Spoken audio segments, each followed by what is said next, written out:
আসসালামু আলাইকুম গাইস, দেখতে পাচ্ছেন আমার শালীর আজকে ঘরোয়াভাবে কাবিন হচ্ছে। বিয়ের অনুষ্ঠান 17 তারিখে, তাই আপনারা দেখতে থাকুন।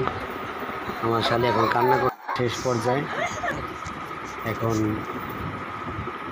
স্টাম্পে সিগনেচার করছে, করার পর টিপসই নেবে।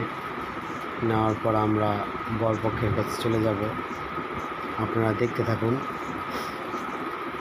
সবাই মনোযোগ দিয়ে দেখতেছে। সিগনেচার করা শেষ পর্যায়ে,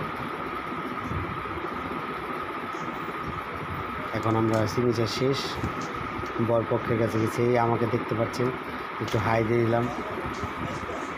এখন আমরা যাব বরপক্ষের দিকে। الحمد لله نحمده ونستعينه ونستغفره ونؤمن به ونتوكل عليه ونعوذ بالله من شرور أنفسنا ومن سيئات أعمالنا. من يهده الله فلا مضل له ومن يضلل فلا هادي له. ونشهد أن لا إله إلا الله وحده لا شريك له.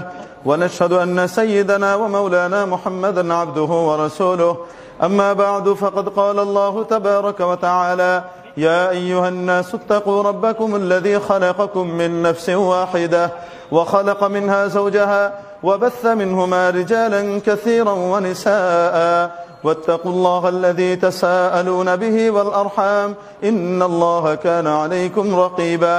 وقال تعالى: يا أيها الذين آمنوا اتقوا الله حق تقاته ولا تموتن إلا وأنتم مسلمون. وقال تعالى: يا أيها الذين آمنوا اتقوا الله وقولوا قولا سديدا يصلح لكم أعمالكم ويغفر لكم ذنوبكم ومن يطع الله ورسوله فقد فاز فوزا عظيما. وقال عليه الصلاة والسلام: النكاح من سنتي فمن رغب عن سنتي فليس مني. وقال عليه الصلاة والسلام: تنكح المرأة لأربع: لمالها ولجمالها ولحسبها ولدينها فاظفر بذات الدين تربت يداك. متفق عليه.